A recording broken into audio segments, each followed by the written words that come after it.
the sorrow, the mojo will have no effect as we head into tomorrow.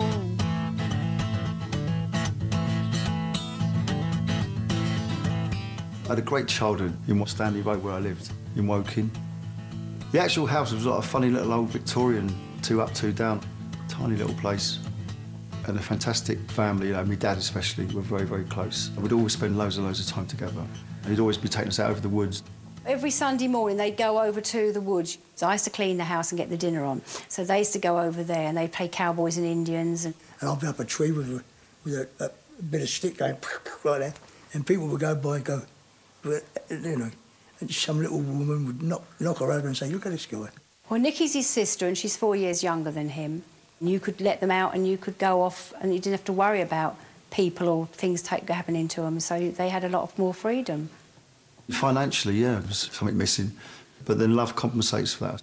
But I suppose in later life you see what hardships your parents went through. My mum, she was only very young when she had me, she was only like 18, so she was always listening to music and buying records, so there was always music in the house. And he sort of got a love of rock and roll, because that's all I used to play lots of the times. And then I used to play the Kinks and stuff like that, so he liked all them. Then the Beatles came along and he loved the Beatles. My first recollection of seeing the Beatles on TV was probably their Royal Command performance at the height of Beatlemania as well. I was just hooked from there onwards. I think I was probably about 12, 13 maybe when my father bought my first electric guitar. I did a bit of posing in front of the mirror with it, and then it gathered dust in the corner for a few months. And then I got more serious about it and actually decided to try and learn to play it. I remember that when we got it, he was very, very pleased about it all. And it didn't seem that long that he had it before he started to sort of take control of it all. And where we got the wisdom for that, I don't really know.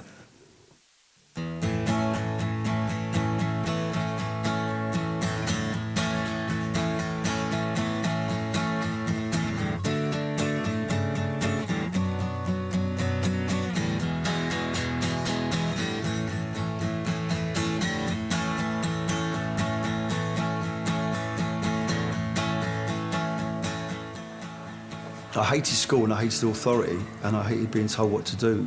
And the music for me was a way of escaping all that. I was probably 13, 14. I met a fella called Steve Brooks. We used to get together and thrash around on these old guitars that we had, and, you know, new chord, be a new song, you know. And it was just a natural progression. We had this book called The Beatles Complete, which was like all their songs, all their music in one big book, and we would just sort of go through that and plunder the book and just copy all the chords, you know, and just sort of try and vaguely change the tunes a little bit. Me and Steve did our first gig at a place called Woking Workingmen's Club, which was just around the corner from Stanley Road. My dad managed to sort of hustle a little spot for us on a Wednesday night. Paul met up with Rick Butler, and we started playing with him, and then we went out as a three-piece for quite a while we were looking for another fourth member. John used to go out a couple of times a week and he'd go around and get more gigs in some pubs, clubs, all around workingmen's clubs. It wouldn't matter where it was as long as we got a gig. And then gradually it all kind of builds up and word gets around. I used to encourage him and his little band and say, yeah, that was great. Kind of gives young guys a boost. You're looking for somebody to back you up somewhere along the line, and what better than your old man? That's it. I don't think you could ask any more from a manager, really. I think you're lucky to find someone like that to manage a band. Someone who's got 100% belief in who they're looking after. Because at times when we would get down and think we weren't getting anywhere, he would sort of rebel-rouse us and say, listen, you know, we can do it, and in another year's time we might have a contract. When I joined the Jam in '74, there was Steve Brooks on rhythm and lead guitar, Paul on bass, and Rick on drums. So then, obviously, I joined as second rhythm guitarist. From '75, one of the first major bands to make an impression on me was Dr. Feelgood. I thought they were just amazing.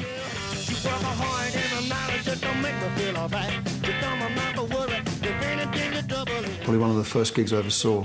Wilko Johnson, who was the guitarist at the time, was just fantastic.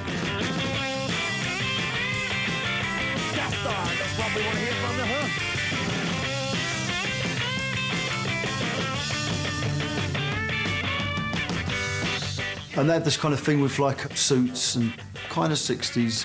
And I was forever going on to the others that we need to have some sort of direction, something that will set us apart. And so we all trooped off to Burton's and got these black suits made up. which became our sort of uniform for the next 3 or 4 years. And I bought a scooter around that time as well, and that was it for me, really. It was just sort of turned my head, the whole mod thing. I got into a lot of soul and R&B, a lot of Motown and stuff like that. The whole mod thing was just something that rang a bell with him, you know, and it didn't ring a bell with me. So that was probably where we started to part our ways. I was getting more and more into the Faces, the Kinks, and early Who as well. He didn't like the direction I was steering the band in. There was a little bit of a power struggle because it had always been our band up to that point, and I guess I was sort of taking over a bit more. So there's possibly some ego battles going on as well. He just wanted out at that time, which brought us back down to a three-piece. I wanted to keep it more along the sort of Beatles stuff that we were doing. And we could have still been doing work in his clubs now if he'd have stayed with me, you see.